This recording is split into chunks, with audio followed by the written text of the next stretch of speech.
以藩镇治藩镇，以节度讨节度，以天下之贼平天下之贼。故而一代一代，皆是君为贼所逆，贼附而为君，世道轮回，往复无期。陛下口中说着欲效唐太宗，却以诛贼为故事，因循行之，还敢奢言以知太平，可笑啊！有人排成两队，排好队，排好队，不要在此停留，领了吃食，接着往前走。不要在此停留，领了吃食，接着往前走。排好队，排好队，头站在5里之外，头站在5里之外。所有人排成两队，不要在此停留，领了吃食，接着往前走。来，大家排好队啊，在前面领竹。跟大家说一下啊，一户领1根，只能领1根。一户最多领1根，不要多领。1根签就是10亩田。不要急。到了开州，今岁有田，明年起屋。前方有教，3年之内捐赋钱粮，全免。吴越核心腹地，地势平坦，土壤肥沃，且雨量丰沛，尤以水稻种植，素为鱼米之乡。此区域远离与邻国的冲突前线，相对安定，安置灾民于此垦植，既解决其生计之困，促其发展，亦加速吴越核心区的开发，充实国力，巩固统治根基，可谓一举多得。前王此举，兹南唐以兵甲周赵，坏朝廷之混一大计，以锱铢之力量，统硕之辖，以偏鄙之行，分全局之势。你到底想说什么？臣以为当下诏申斥。总有些人拿朕的话当耳旁风，朕总是想给他留些脸面，也是不能了。汉唐以来，建都俱以秦、洛、形胜之地为一。自朱良篡乱，已以汴州4战之地。五代以来，强藩比比，社稷拨迁，由晋至州，国祚皆不永。今巴蜀平定，南土易安，臣等既已良久，此时迁都之机也。迁往何处？关中凋零，王气已消。洛阳东据虎牢，西抵潼关，北依洛水，更有邙山之胜，宜为万世之基。需得花费多少钱也？洛阳本有南北宫，无需另建宫室，况原为旧都，私属俱全，郭城广大，只需量加修葺，不致糜费过多。满朝文武勋贵居汴梁将近40载，足下子孙奴仆，家宅产业，枝枝蔓蔓，已不知牵绕出多少重。若要迁都洛阳，至少有5、6万人之多。此次花费可能要抵得上法属的军费了。况且搬迁诸般事体，要动用的人力民夫规模浩大，若是坏了民心，推愿于朝廷，恐怕要动摇社稷根基。你们方才所言，皆算不得大事。大事是朕没钱，南征的钱粮动不得，遭了灾的州县捐免了赋税，亦附加不得。还有一桩大事，北面那条大河。前朝世宗皇帝修了金堤，总算不至于每岁让洪水逼到城墙之下。可是下游的州县，依旧是岁岁溃堤决口，岁岁农田荒弃，民人死伤。赵相公与朕讲史，自汉以来，这条大河便是朝廷的良心。治不得大河，何以成正朔？所以说，哎呀，朕哪还有钱用来迁都啊？可以有。你说什么？臣言，钱可以有，却不是用来迁都。陛下欲屯和田，钱可以有；陛下欲治大河，钱亦可以有。陛下若迁都，钱一文没有。司马普，军前奏对，仔细施仪。陛下可知石敬瑭为何要迁都于大梁？只因天下州县输粮于洛阳，较之输粮于汴州，每10斤粮食要多出3斤的损耗。自5代以来，朝廷穷怕了，舍不得这3斤的粮食。陛下基业承自5代，比不得大唐盛世。咱们小门户过日子，宜俭不宜奢。穷人，咱们得有个穷人的活法。司马普，莫要太过放肆。雪琴，你方才说，朕欲屯田治河，钱可以有。是。何由得知？陛下欲治河屯田，须颁诏天下，行虚外实中之策。司马普，休得妄言！四海未平，天下未定，虚外实中，非其时也。中唐以来之积弊深远，猝然更易，必致动摇社稷根基，需缓缓图之。你们让他把话说完，请接着说。诸位相公心知肚明，只是无人说破而已。朝廷财政因何而支处窘迫？只因中唐以来藩镇林立，经节滥赋，州县财政皆握于节镇之手，实外而虚中，以至于朝廷想屯田、想练兵、想治大河，均难以为继。陛下若以三司匹量天下州县往岁之纳，自明罪起，咱们俄以定数，留之一城，予以地方，其余的押解回京师。不过3、5载，练兵屯田，乃至于修大河、讨四方，皆有余裕。天下节镇，手握财权以自肥，这是200年来所积累的弊端，陛下岂会不知？如今四方节镇，不是历经数朝的元戎众将，便是与陛下有择袍之意的故交旧部，朝廷还要仰仗他们出兵四方，平定天下。若现在收了他们的财权，行先生所谓的虚外实中之策，恐怕会引来天下骚乱。到时候1分钱收不上来事小，如果他们反乱或者抗命，坏了朝廷威信，乱了天下大局，必将引来奇祸。契丹尚在，南唐北汉建号不沉，吴越未归，此时削藩，非其时也。非其时也。好一个非其时也！那所有的人不都是这么想的吗？自中唐以来，历代的君王，朱全忠、李天下、石敬瑭、刘知远，还有前朝的太祖、世宗皇帝，他们不都是这么想的吗？以藩镇治藩镇，以节度讨节度，以天下之贼平天下之贼。故而一代一代，皆是君为贼所逆，贼复而为君，世道轮回，往复无期。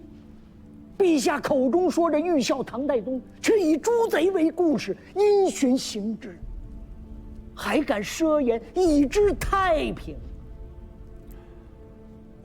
可笑啊！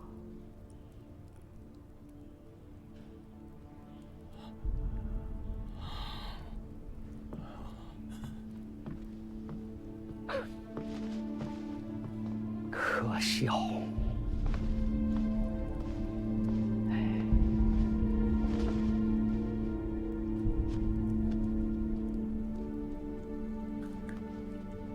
可笑！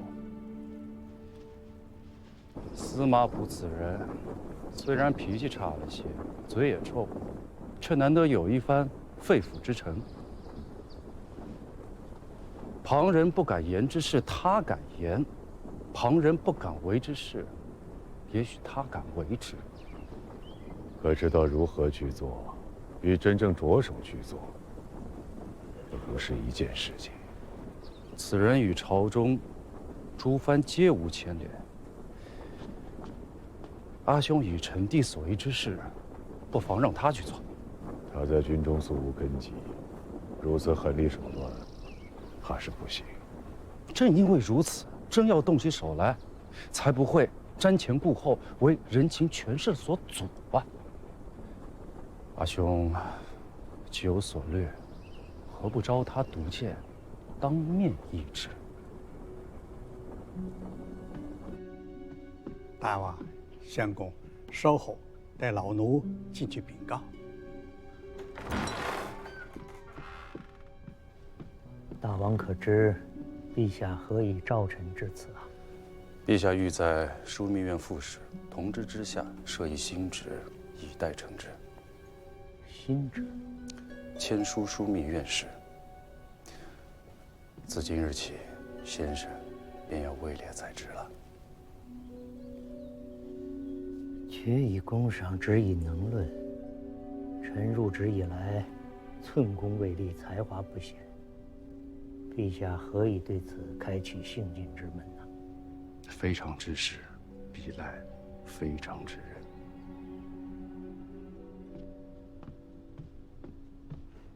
大王、相公，可进去议事了。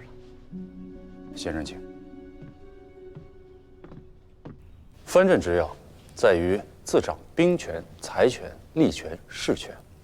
诸权之中，以兵权为首。只要收了兵权，财权、利权、势权皆可缓缓收之。这一篇《削藩策》，是陛下与吾盘桓良久之大计。第一步，前朝的功臣众将以御史明和其罪，昭示朝野，或诛或处，继而治其衙部众属，取其兵众健壮者，以时进军三衙；老弱者裁汰之。第二步，有拥立之功的故交旧部，由先生这个签书枢密院事统揽其事，逐次削之，恭顺者留，悖逆者诛。这第三步，收诸镇财权于三司，收吏权于吏部和两府，分事权于各州县。这便是陛下与大王所拟的削藩之策。不错。有何不妥？国事岂能儿戏？陛下欲求大道，却是鬼域之行，还奢言欲效唐太宗，你尚知廉耻二字啊！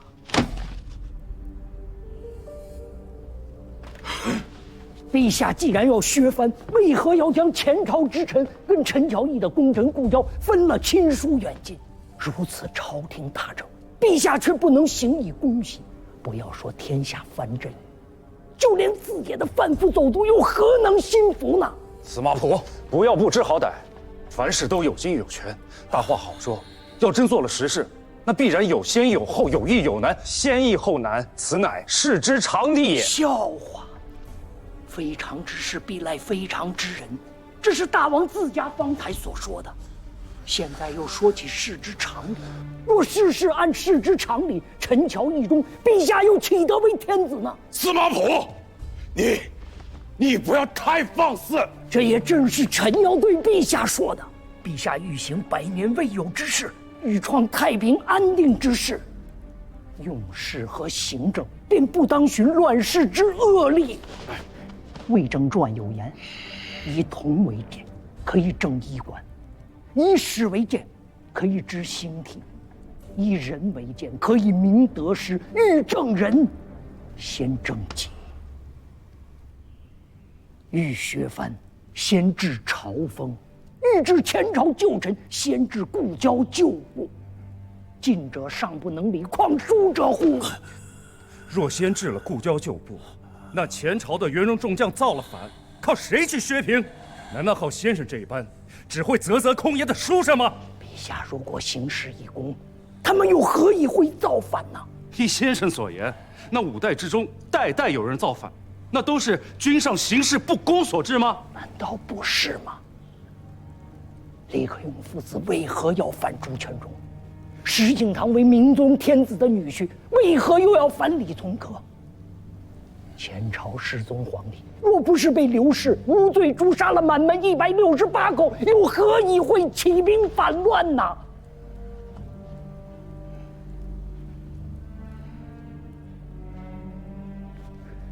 臣在陛下和大王所拟的削藩之策中，不曾见到天下太平。通篇入眼的皆是“入人以罪”4个字。太平之世，行政当清。200年的乱世，200年的滥杀，陛下若终结此事，欲罢天下藩镇，欲使四海归于，欲治九州太平。如果靠杀人，是做不到的。司马迁的史书读得比朕熟，但你可曾见过历朝历代有不杀人而治太平的吗？前人或有不足，当陛下使之。凭什么？就凭陛下生在一个不杀人便不得活的乱世。陛下若是不能以不杀开死天下之先例，便做不得这太平年下之君。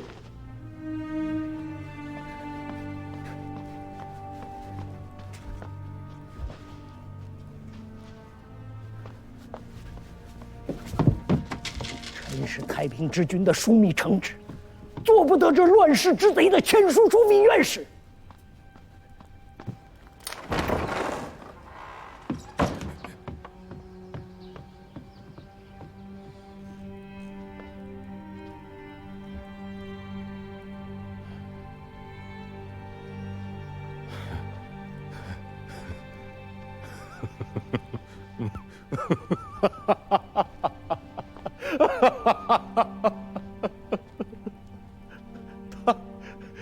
他眼里只有黄豆。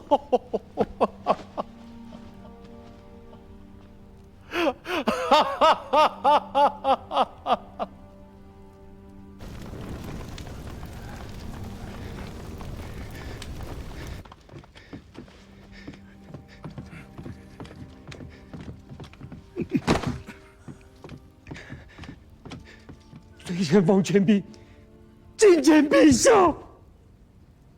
赵相公，陛下，他的罪拟定了吗？经两府合议，中武军节度使、西川路行营都部署王全斌，违例约束，专杀降兵，擅开公堂，致群盗之充斥，以致在牢吊发，方获平宁，继命悬归，而衔冤之诉，日拥国门，称其隐没金银、西域、钱帛16万700余贯，又擅开丰德库，致失钱28万2千余贯。王全斌，听明白了吗？臣辜负圣恩，罪该万死。万死能赎你的罪吗？当知何罪，两府可有所议？王某死罪，当以折刑，夷其族，妻女发卖于教坊。陛下，陛下，陛下，臣罪无可恕，死于朝然。陛下，陛下，唯愿陛下天恕国臣的家人及诸众。恕？你居然还有脸面跟朕提一个恕字？西蜀之地10几个州郡将你逼得降而复返，多少人妻离子散，多少人死于盗左，多少人家财一空，又有多少人罹难于被你生生造出来的这场兵祸？朕今日若恕了你，那些被你逼得家破人亡的冤魂，又有谁来恕他们？以你之罪，今日但凡有一人敢与朕言你有可恕之理，朕便恕了你。陛下，臣有话要讲。司马普，朕现在不想听你说话。若以残民论，王某之罪无可恕之理。但臣想说的是，赵相公以及诸位相公所议之罪，非王某一人之罪。若论有罪，今日帐下人人有罪。非止如此，200年来，历代君王、公卿、大臣、节镇、将校，人人有罪。哎，你是昏了头了，还是吃错了什么东西啊？200年之乱世，200年之滥杀，200年的兵子横行，200年之鱼肉百姓，200年之故事如此，故而王某今日亦如此。陛下若能诛尽这200年来人心离乱，今日杀了王某一族，臣无话可说。若陛下不能，臣纵万死，也要明奏君前。今日有罪者，非王某一人也。依儿所言，那朕也有罪了。陛下乘乱世之丧乱，以兵子而为天子，岂曰无罪？陛下，此乃狂言谤君，有大不敬之至，有司当论一罪。陛下，此僚指斥圣愚，无人陈礼，臣等请诛之，以敬天下。臣等请诛之，以敬天下。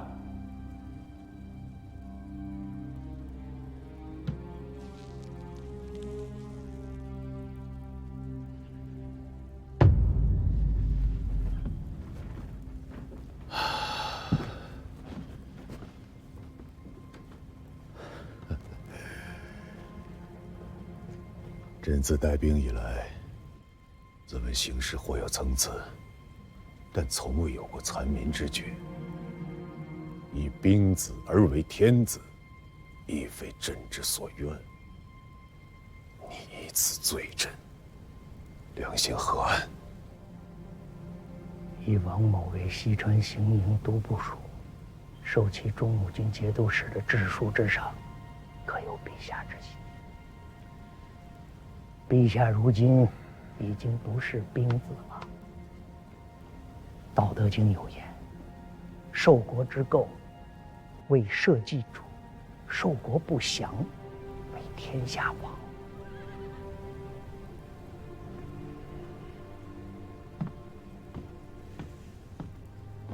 万方有罪，罪在正宫一人。那这帐中人人有罪，你自家也立于帐中，你也有罪吗？臣既生于乱世，今日复立于朝堂之上，岂可曰无罪？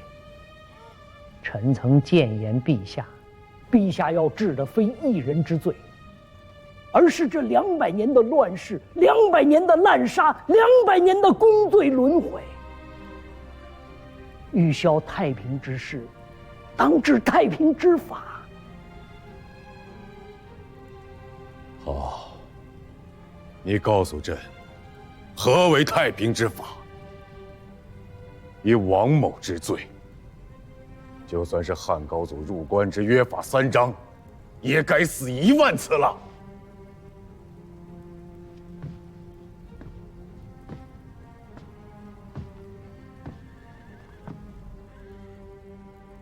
自古杀人易，诛心难。臣并不曾讳言王某之罪，残民之举，陛下诛之，谓之正法。于成平之事，必有益于世道人心。可陛下毕竟生于乱世，长于乱世，乱世杀人易，不杀难。陛下翌日还要平定四海，削平藩镇，应该还要杀很多的人。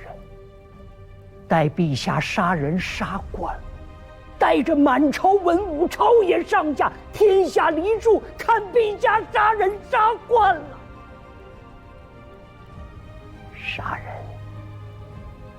即为天下法，可陛下想要的太平盛世，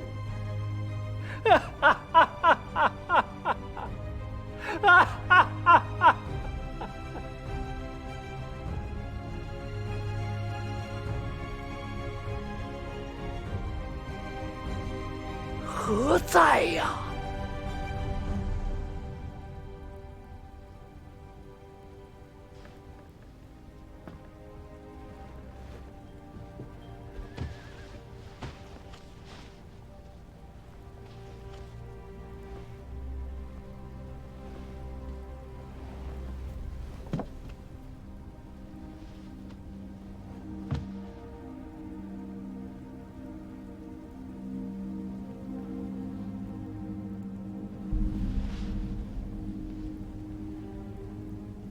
陛下既许臣这太平盛世，臣便当今日一见得了这太平之时。臣生于乱世，曾为节帅募兵，现又立于朝堂之上，臣便是有罪之。臣就此辞别陛下。陛下，陛下，陛下珍重。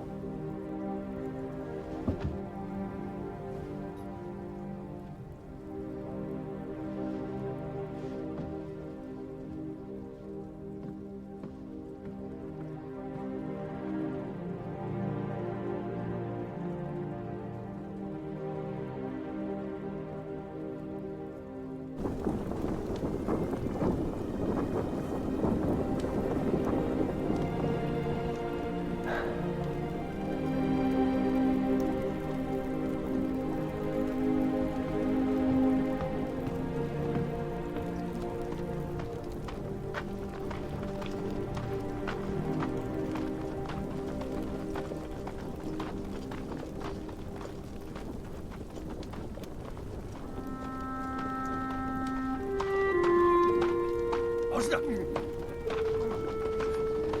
走。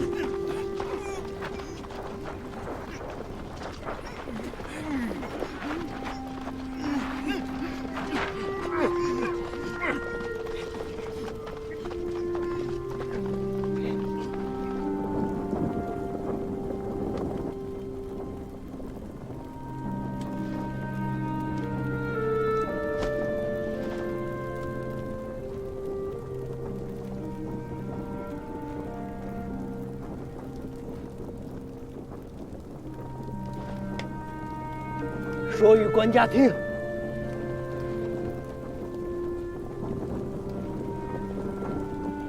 我等着看他开创的太平之势。